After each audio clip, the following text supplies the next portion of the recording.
years of civil wars, they need to rebuild. They need to rebuild infrastructure. They need to rebuild civil society. And there are elements inside that society that should really be part of this new discussion on how to build Syria again. Unfortunately, they're being excluded from this. Now, I can understand why they may say that they're Assad loyalists, but I think you could peel away some people who are not Assad loyalists who say that see a vision that is more aligned with a tolerant society that is not in Jelani's playbook. My last question to Mr. Kalmal, and I want to talk about what is happening on ground. The HTS chief recently, just a few hours ago, said that Israel has crossed the disengagement line in Syria because Israel has been pounding Syria non-stop. My question to you is that how could the latest statement and the ongoing strikes by Israel perhaps affect all efforts to bring stability in Syria post the fall of Assad regime? This actually brings more stability. And when I say this brings more stability, what they have done is they've taken out the chemical stockpiles.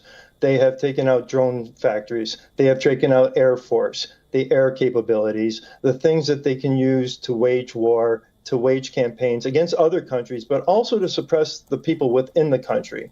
So if we look at Afghanistan, there are Taliban members because the United States left behind all that equipment that they're flying helicopters. They're driving American-made tanks. Israel's not going to make that same mistake. They are not going to let these weapons end in the fall of a terrorist organization. And that's what HTS is. They're a terrorist organization being backed by Erdogan in Turkey.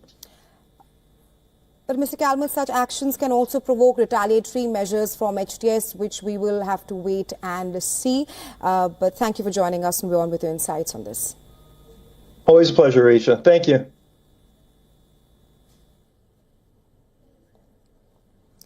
There are fresh signals of a ceasefire push for Gaza gaining momentum. Officials of the Biden administration have stepped up diplomacy towards closing in on a major pact by the end of 2024. And this as pressure continues on the Israeli Prime Minister Benjamin Netanyahu to get the hostages freed. Thousands of demonstrators gathered in Tel Aviv on Saturday, demanding a deal to bring back the hostages.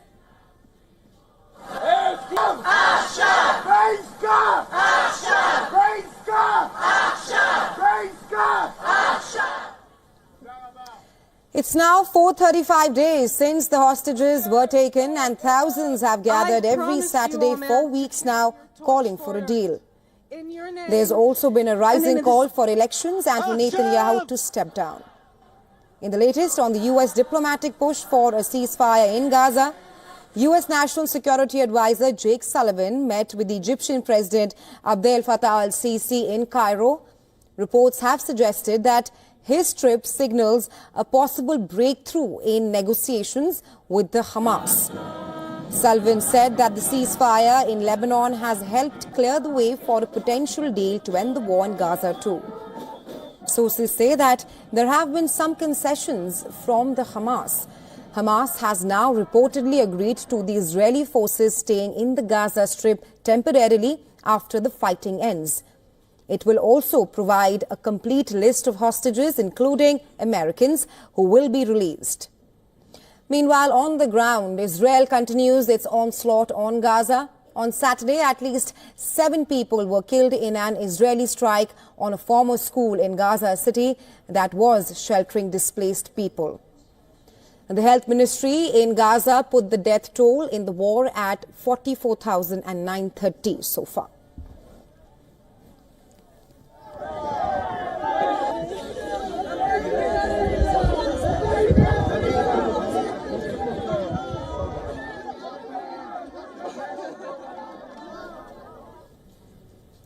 Boeing has cautiously resumed production of its 737 MAX jets following a prolonged work stoppage that lasted for over a month. However, the recovery procedure has been hampered by supply chain delays and reluctancy from smaller suppliers to fully rehire the staff. Our next report telling you more.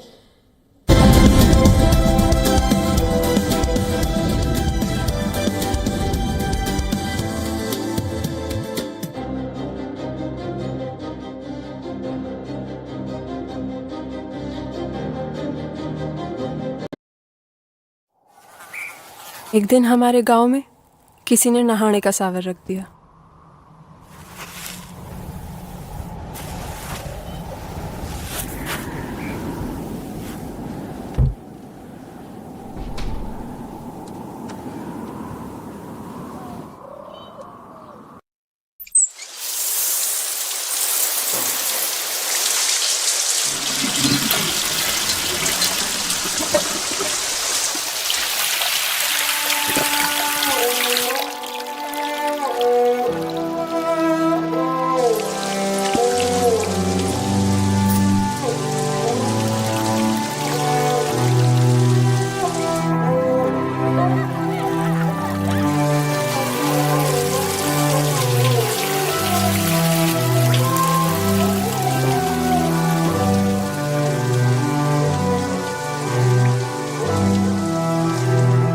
हमारे आधे गांव ने पानी P लिया और एक शहर वाले का नहाना अभी खत्म ना हुआ।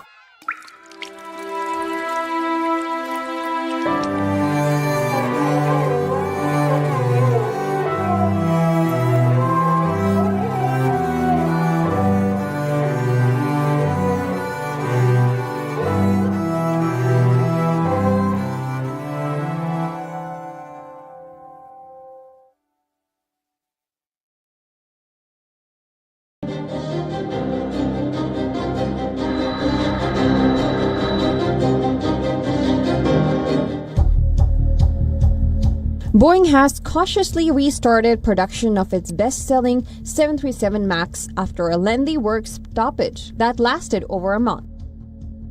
While the assembly line at the Renton factory has begun to move again, Boeing's recovery is deliberate and measured.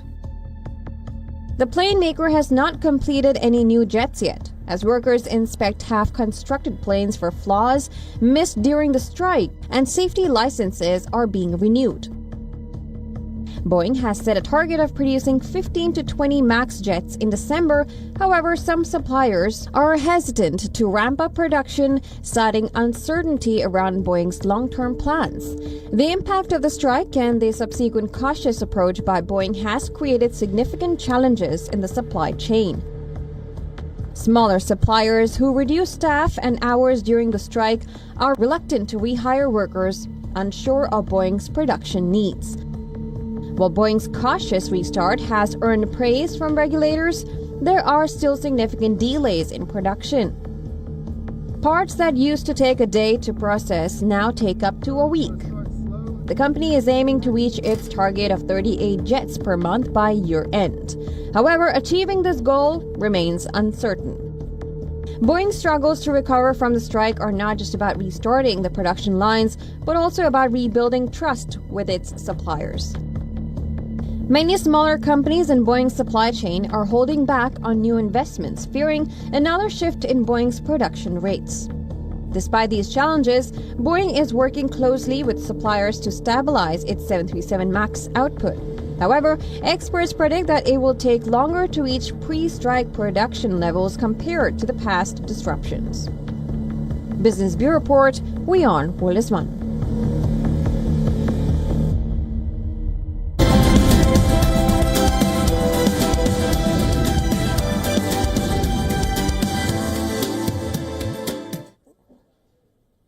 On the world of sports now, the deadlock of the 2025 Champions Trophy has reportedly been resolved.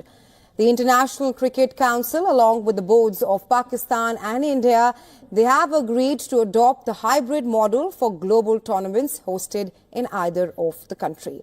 The hybrid model means that India will not travel to Pakistan for the Champions Trophy, which begins next year. The men in blue will likely play their matches in Dubai, while all other games will be held in Pakistan. The PCB's acceptance of the hybrid model for the 8-team Champions Trophy is believed to be based on several conditions. And one key condition is that the hybrid model should apply to all ICC events played in India until 2031. However, it is reported that the ICC has agreed to a hybrid model for events only until 2027. During this period, India is set to host 2 ICC tournaments. In 2026, India will co-host the T20 World Cup with Sri Lanka, meaning that Pakistan will play all their matches in Sri Lanka. They will also host the Women's World Cup in 2025.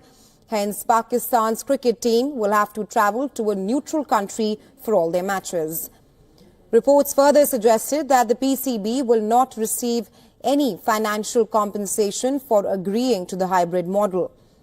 The 2025 Champions Trophy is scheduled to take place from February 19th to March 9th, with 8 teams divided into 2 groups. The top 2 teams from each group will advance to the semi-finals, followed by the final.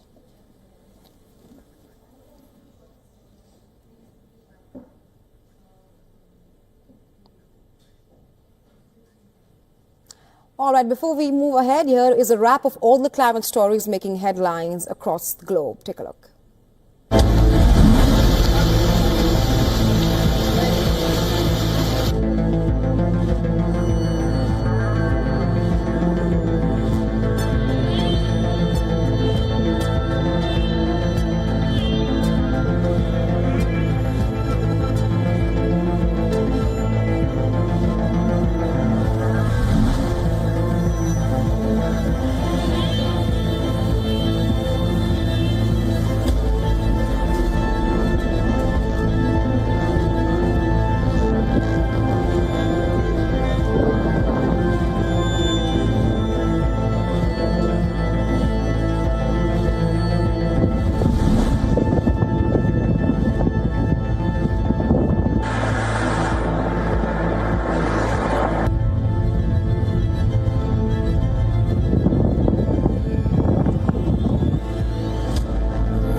Central London turned festive as around 1,200 cycling Santas hit the streets for a children charity fundraiser. Dressed as Santas and elves, they rode down towards Buckingham Palace, spreading holiday cheer. We leave you with these visuals as we call it a wrap. Thank you for staying with us. You are watching Beyond World is One. Stay tuned.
This week on Tech It Out, we tell you about Google's groundbreaking achievement in quantum computing. We also tell you what wedding invitation scams are. And find out how robots are transforming our daily lives. This and more on Beyond World is One at these times.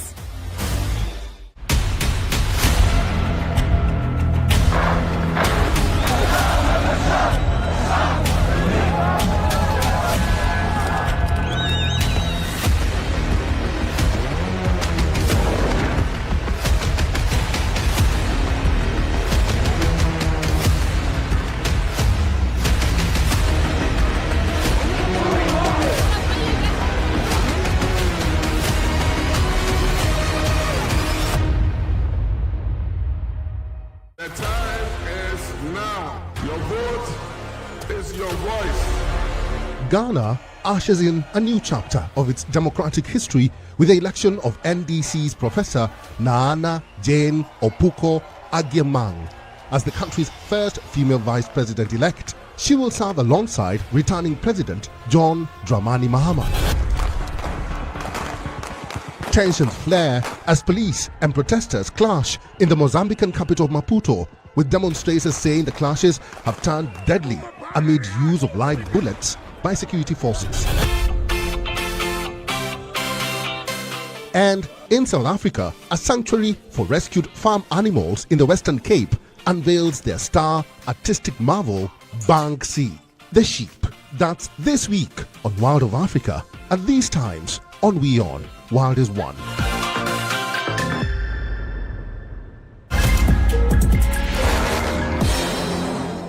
WION Business Masters is, I think, a great initiative by WION to really use leadership thoughts, leadership insights. The viewers can really gain a lot of insights from the real world experiences of different leaders. A lot of personal insights that I have shared about my career, my journey, and hopefully some of them will help young leaders and future leaders to shape up their careers.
Ready to dive into your daily dose of news?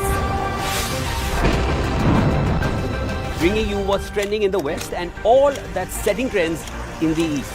And all of this served up with a side of insightful banter. We don't just bring you the latest stories. We bring you your talking points for the day. And while you do that, from the busy streets of New York, I will provide you with deeper insights on the developments through the course of the day in the U.S. And I will be here at the WION headquarters, getting you all the action from the universe of sport. All that you need to know about your favorite teams and players, right here. The show that keeps you ahead of the global curve. A conversation you'd want to be a part of. A place where news becomes an engaging exchange. We bring you stories that impact your present. This is World DNA. Join the conversation.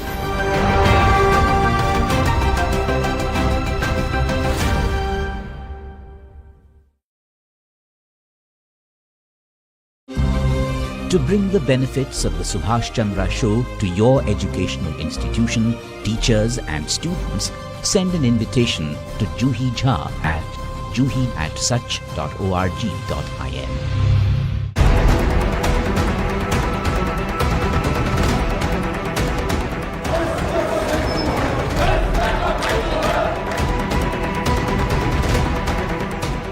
This week on the West Asia Post, A journey marked by drastic shifts. Once a symbol of modern, prosperous nation, how did Syria go from a place of promise to the war-torn landscape?